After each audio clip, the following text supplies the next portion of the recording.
As escolas devem reabrir neste contexto de pandemia? E qual que é o papel do vereador nesse momento?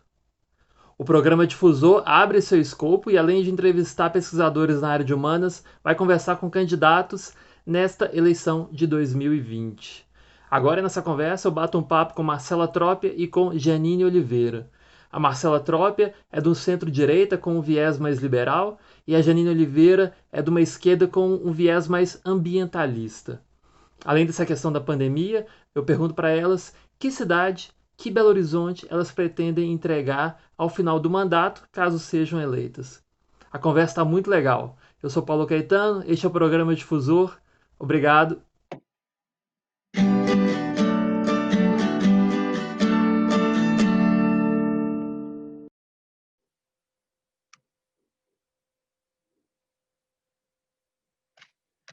Ok, esse é o programa Difusor, eu sou Paulo Caetano, e essa é a segunda edição do Difusor Política. Hoje a gente conversa com Marcela Trópia e Janine Oliveira.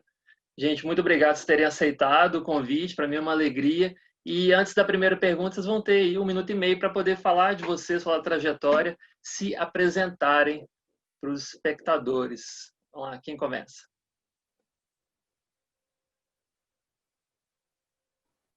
Quer que eu comece, Janine? Beleza, então, posso começar. Bom, gente, sou Marcela Trópia, nascida e criada aqui em Belo Horizonte. Conheço Paula aí desde a última eleição, né, Paula? A gente se encontrou nesse mesmo bate-local aqui de um outro debate, num outro formato presencial. Obrigada pelo convite mais uma vez. E sou uma apaixonada pela nossa cidade, entendi desde cedo que eu queria estar na política, que eu queria transformar a realidade de Belo Horizonte através da política. E tô nessa jornada aí já tem 11 anos, apesar dessa cara aqui de jovem. Eu comecei também muito jovem, aos 15, em Grêmio Estudantil, aquelas experiências que a gente tem no ensino médio.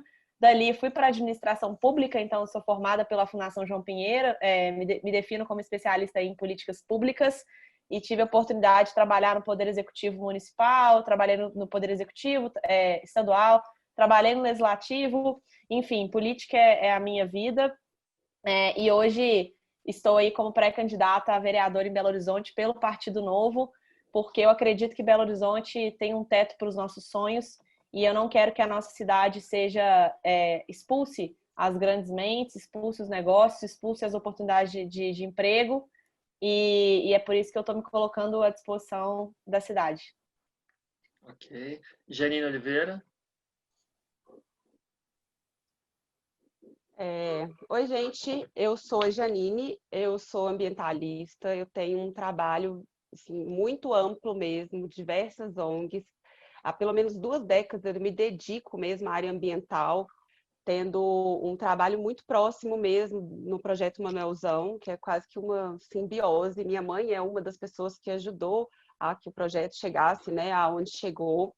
E a luta começa quando eu sou criança mesmo, nesse contexto de uma educadora ambiental, sendo minha mãe, e me contextualizando sempre sobre isso. Eu já nasci impactada, porque a minha bacia, e eu morava muito próximo mesmo, nas margens do Arrudas, e entender e resistir e lutar pelo Arrudas até hoje é um contexto muito complexo. Um pouco mais para frente na minha militância, entendendo que a gente está gerindo o território ignorando o viés ambiental e que ele é um dos nossos tripés de existência e, né, tem coisas caríssimas à nossa espécie mesmo.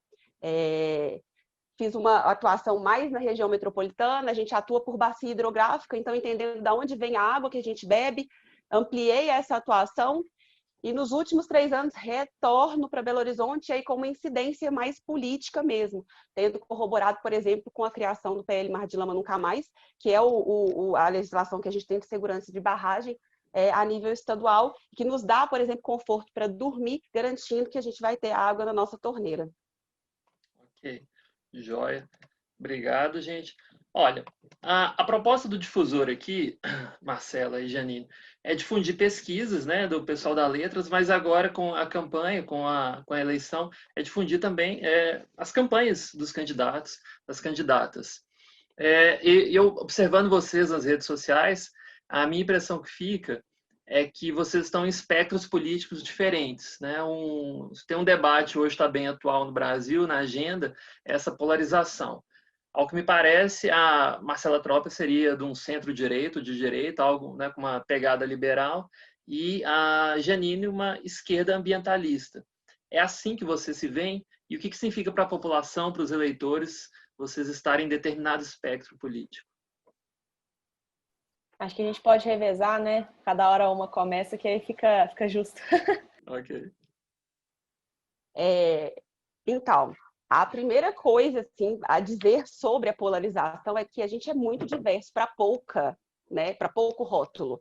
Então, a gente precisa, de fato, levantar uma massa crítica mesmo. A gente precisa conversar sobre esses rótulos e precisa rever até o que está posto como esquerda e direita, porque você tem uma corrupção mesmo de gênese, né, do que é direita e do que é esquerda. Então, e entender também o que é senso comum. Então, essa é a primeira coisa.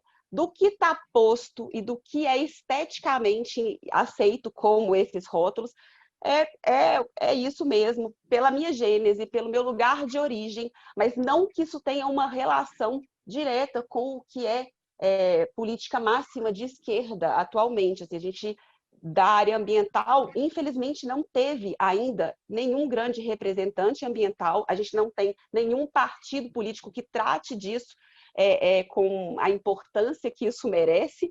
Então, esticar isso, assim, que é uma coisa em construção, né? A gente tem, por exemplo, coisas sendo construídas como as frentes parlamentares, que são o início. Então, a gente está engatinhando ainda. O que é interessante na minha representatividade é a minha pauta. E a pauta ambiental, ela não está coberta por nada que está posto dentro da política que a gente conhece. Ok. Trópia. Concordo com a Janine nesse ponto, né, de que o rótulo acaba, pouco rótulo para muita diversidade, né? A política é muito diversa. Se dentro dos partidos políticos, né, do meu partido, que é um partido com um viés super bem definido ali, da liberdade, né, da liberdade econômica, de protagonismo do indivíduo, a gente tem divergências, quem dirá entre os outros espectros, né? Então, eu acho que centro-direita, direita, eu não entro muito nesses detalhes, eu gosto mais de falar de valores. Então, para mim, o valor primordial é da liberdade, e eu sou liberal por inteiro, então defendo todas as liberdades, liberdade econômica, liberdade individual, liberdade de imprensa, e acho que entendendo esses valores, né, o valor da transparência e da liberdade, que são dois que eu carrego comigo, fica muito fácil saber como é que eu vou me posicionar nos futuros debates, nos eventuais momentos que eu tiver que me posicionar, e é assim que eu converso com o público, né? Entendendo esse valor da liberdade, que é um valor maravilhoso e que uma vez que você entende, você vê o quanto ele é universal e dá para se aplicar para tudo, você vai saber exatamente como que a Trópia vai se posicionar. Então, liberal. Marcela se define como liberal para os mais picuinha aí, liberal por inteiro, que aí acho que completa bem. Ok. Bom, gente, uma das funções do vereador é fiscalizar o prefeito. Essa é a função mais conhecida. Se vocês fossem vereadoras hoje, em plena pandemia, quais atos do prefeito Calil vocês interpelariam? Excelente, Paulo, porque mesmo sem ser vereadora, eu fiz uma série de críticas à condução da pandemia na cidade. Primeiro que foi uma condução com pouquíssimos critérios, e quando eles existiram, eles foram muito mal comunicados à população. E eu, como servidora pública, sempre bato nessa tecla de que transparência não é só jogar as coisas no portal da transparência, a gente tem que saber comunicar numa coletiva, a gente tem que ter uma capacidade de transmitir uma coletiva que as pessoas possam acessar. Eu não tenho que ficar caçando o link do jornal O Tempo para conseguir assistir uma coletiva da prefeitura sobre a minha cidade. Isso foi um absurdo e aconteceu várias vezes. E mais recentemente, a minha principal crítica é que a gente tem uma reabertura que demorou muito para acontecer, dado o contexto da cidade, de índices e de performance. A prefeitura colocava um critério de leitos de UTI como condicionante da abertura, então assim, não pode abrir enquanto a UTI não abaixar. A prefeitura tinha condição de ampliar os leitos de UTI e não o fez. Então, ela só jogou isso na carga da população, e a gente tem aí uma série de lojas, né, para serem alugadas, o comércio vindo à falência, as pessoas perdendo emprego, e a prefeitura demorou muito a dar essa resposta. Então, esses seriam os atos que eu questionaria, mas que eu já questionei, mesmo não tendo aí um mandato, porque foi um absurdo. E agora, a pauta que eu mais tenho batido na tecla é a reabertura das escolas. Para mim, já passou da hora da gente discutir esse tipo de protocolo, sem falar que as crianças estão há 6 meses sem ter qualquer tipo de conteúdo pedagógico, né? Ok. Janine? Então, a gente tem realmente um problema de transparência, né? E como ativista, a gente já faz esse papel de fiscalizar, de levantar os dados, de buscar os documentos, e isso é sempre uma questão em todas as instâncias, municipal, estadual e federal. Não existe uma transparência real. E os dados técnicos, eles são sempre muito dificultados, eles não vêm em linguagem que as pessoas comuns conseguem entender. Então, se eu fosse vereadora hoje, eu teria uma obrigação, né, de fazer todo esse levantamento. E eu sei, por exemplo, que a maior parte das obras que foram implementadas, né, ou de reconstrução, ou de recapeamento de via, da devastação mesmo que a chuva causou, né, numa cidade que é mal planejada para receber a água, né? A gente está numa zona que é de transição, a gente devia estar agradecendo que a chuva ainda chega aqui e isso ainda vira um problema, né? E é um problema de política pública. Então, eu pediria a transparência das obras de recapeamento, porque elas foram feitas em ritos legais outros, graças à quarentena. E quanto às medidas, né, de quarentena, eu perdi a minha avó para o Covid, a mãe do meu pai. Então, eu acho que como é um assunto que a gente não entende, a metodologia do próprio vírus ainda não é conhecida, a gente não sabe como ele atua, seria muito irresponsável a gente criticar. A gente tem que esperar passar mesmo, e aí os médicos terem certeza do que é e do que não é o tempo de contágio, quem contamina, quanto contamina, porque isso ainda são dados que a gente não tem segurança. Por trabalhar com saúde, vindo do Projeto Manuelzão, então eu teria essa responsabilidade. Ok. As duas próximas perguntas são mais provocativas, digamos assim, mas ambas as candidatas, enfim, devem comentá-las, de preferência. A primeira é para Marcela Trópia. No seu perfil no Instagram, Marcela, você tem questionado justamente isso que você abordou agora, né? Essa abertura, a demora para a prefeitura reabrir as escolas, né? Você comenta que os bares já estão reabertos e por que as escolas estariam fechadas, né? Você faz esse questionamento. Não seria temerário propor isso, reivindicar isso agora? Qual que é o fundamento científico disso? Então, eu tenho acompanhado de perto, né, esse processo de reabertura das escolas, tanto no governo do estado quanto na prefeitura, que são modelos bem diferentes de retomada. O governo, claro, não é o melhor EAD do mundo, mas o governo se movimentou para poder estabelecer pelo menos um tipo de aulas remotas, enquanto a prefeitura nada fez a respeito. E a gente já tem evidências muito claras de que as crianças não são as que mais pegam o Covid e que mais transmitem o Covid. E a gente vê que em outros países as aulas já estão retomando e a discussão do fechamento e do isolamento social não era para ser para sempre, era para a gente ter capacidade de saúde para conseguir atender as pessoas que precisassem. Então, discutir uma reabertura segura nesse momento é fundamental, não dá para a prefeitura simplesmente se furtar desse debate, e já existem protocolos seguros de alternância de turno, de voltar às aulas realmente com o distanciamento, seja na rede pública quanto na privada, porque eu acho que se voltar uma, tem que voltar as duas. Mas a verdade é que nem se discute, nem se tenta resolver o problema, e quem é gestor público não tem essa opção. Então nem devia estar sentado na cadeira de prefeito. Então, eu tenho muita tranquilidade de defender a reabertura das escolas, porque vários lugares já estão mostrando que é possível, e a gente precisa entender que os pais já estão voltando a trabalhar nas atividades e não tem com quem deixar esses alunos. Então, a cidade, ela é um organismo muito vivo, é uma coisa que gira. A gente não pode simplesmente ignorar esse fator escola e achar que as coisas vão ficar do mesmo jeito, né? Sem a gente ter todos os elementos da cidade funcionando, transporte público, escola, etc. E Janine, quer comentar?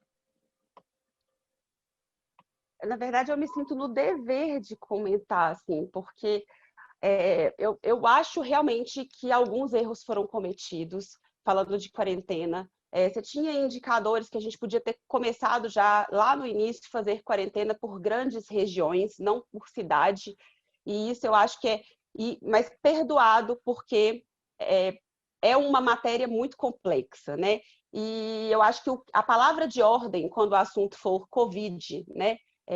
Coronavírus, é responsabilidade. Então, eu acho irresponsabilidade a gente pregar práticas que perpetuam o que a gente chama de necropolítica, que lança as pessoas à morte, entendeu? Que obriga as pessoas à morte. Eu acho que a gente tinha que ter um modelo de atuação com o Covid que não forçasse as pessoas a decidir, mas eu preciso continuar trabalhando, então não tem problema se eu pegar o Covid. Isso não é uma decisão legítima, né? As mães que têm que agora brigar por causa da escola reabrir, com certeza, se elas tivessem a possibilidade de resguardar a vida dela e a das crianças, elas o fariam. Então, eu acho que, na verdade, é a política da quarentena que não viabilizou a ficada na casa dessas pessoas, né? ao resguardo dessas pessoas, e esse é o erro. Ok. A próxima pergunta é mais direcionada para a Janine, mas, enfim, Marcelo, fique à vontade para comentar. Janine, vocês colocam uma candidata ambientalista, né? Seus vídeos no Instagram têm um forte caráter ativista. Contudo, a função do vereador é uma função bem pragmática, contábil, né? Por exemplo, fiscalização das contas da prefeitura, né? Às vezes é preciso trabalhar junto com o Tribunal de Contas.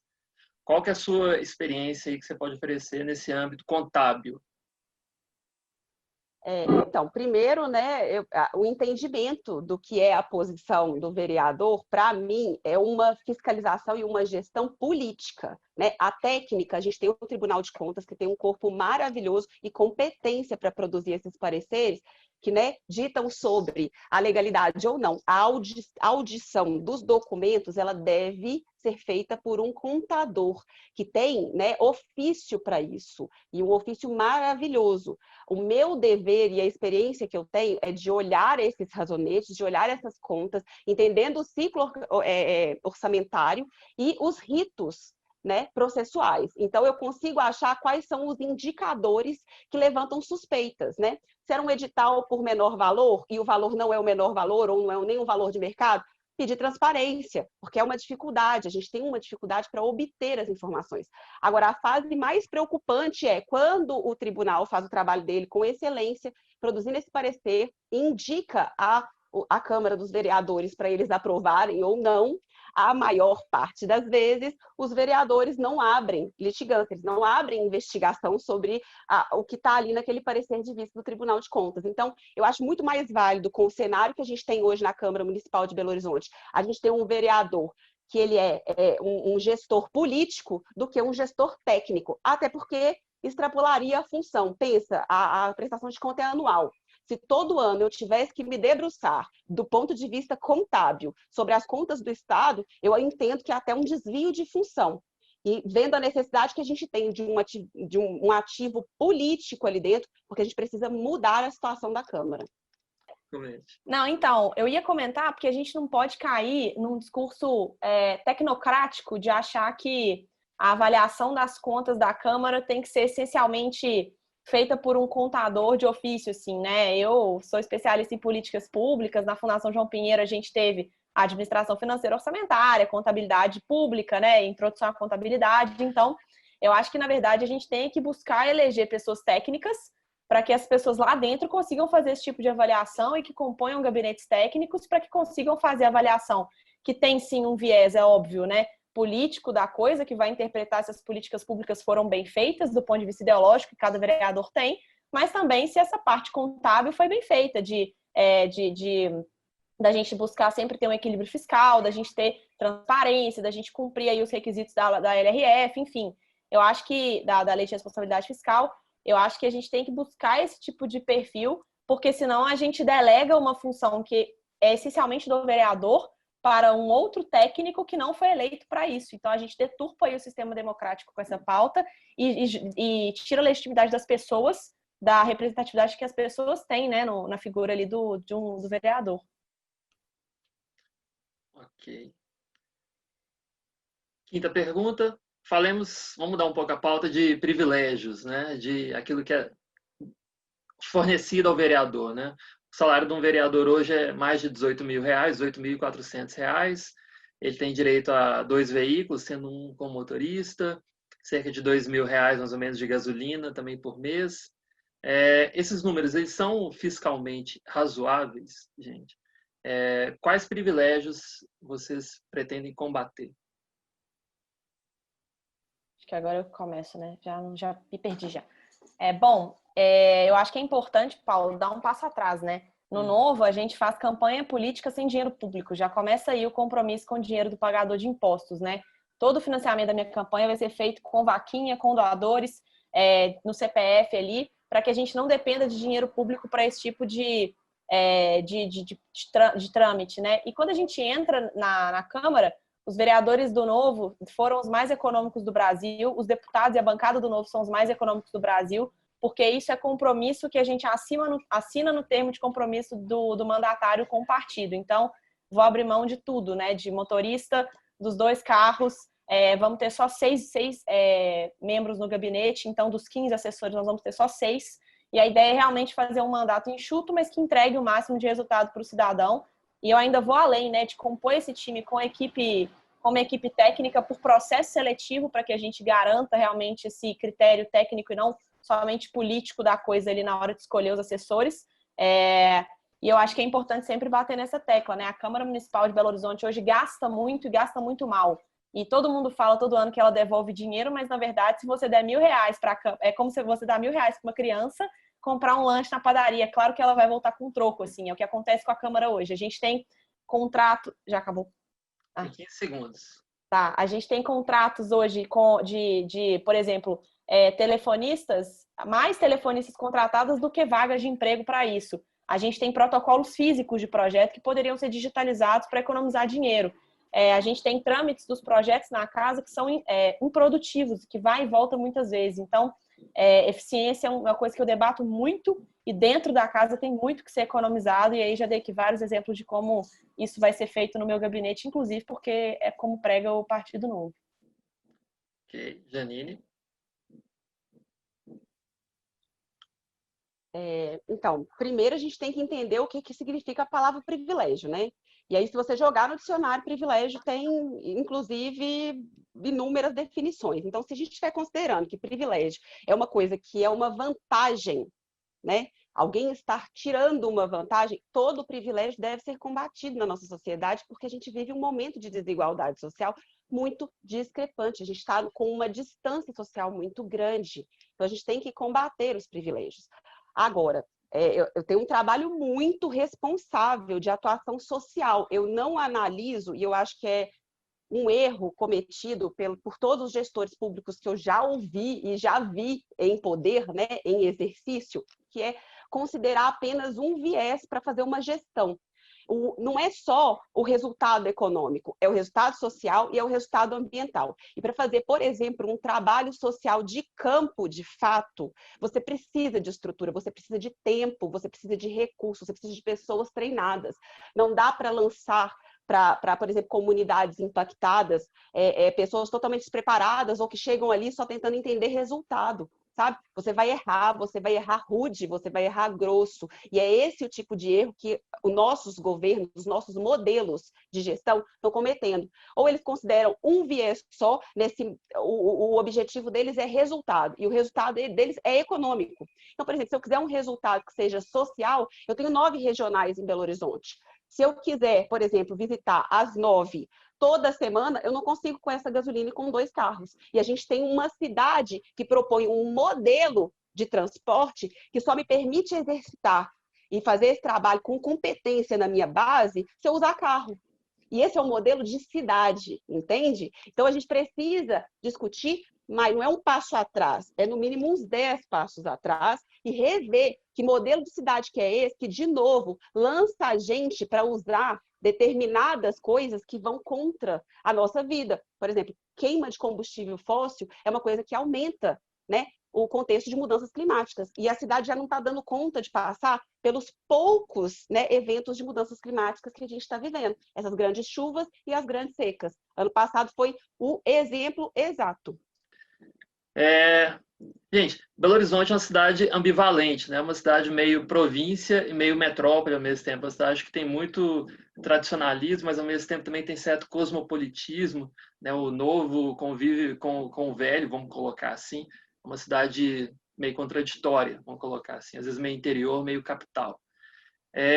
Qual que é a imagem que vocês têm de Belo Horizonte, né? E o que vocês pretendem entregar caso eleitas, ao final do mandato de vocês?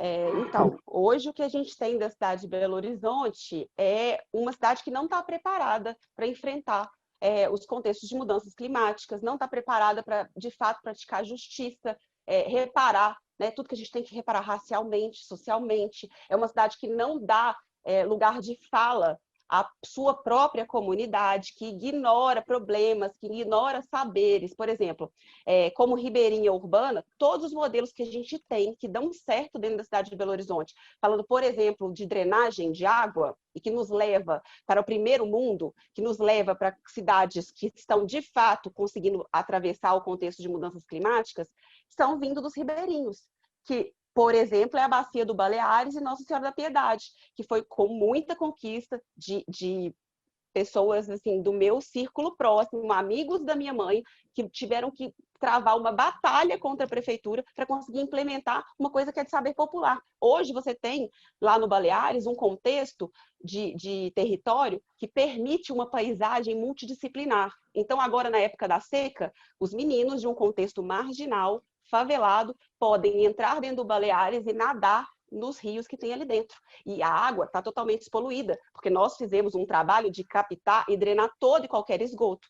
Quando dá a cheia, você fecha as portas e aquilo ali serve para drenar. Isso está na bacia do Vilarinho. Por exemplo, 10 modelos como esse na bacia do Vilarinho resolveriam o problema da Vilarinho. E a prefeitura, em contrário a isso, favorecida pelo contexto de quarentena, quer implementar uma obra, ali ela vai lá no olho, ao ponto mais baixo da bacia do Vilarinho, e quer cavar 4 andares para fazer uma bacia embaixo, subterrânea, e não entende o que é rio. Rio não é só água sobre a terra. É óbvio que se você for no fundo da bacia hidrográfica daquele rio e furar, você vai achar água, porque é ali que a água se deposita. Então, eu quero trazer esse legado desse saber popular. A gente não nasceu ontem, esses ativos, né, esses ribeirinhos, eles nasceram e se doaram para isso. Então, hoje, se a gente tem nascente do Arrudas preservada dentro do Parque das Águas, é a dona Ivana, que faleceu há pouco tempo. Foi por causa dela. Então, eu quero, de fato, dar esse lugar para as pessoas que têm propriedade, que estão implementando políticas públicas dentro da cidade de Belo Horizonte, que resolvem os nossos problemas,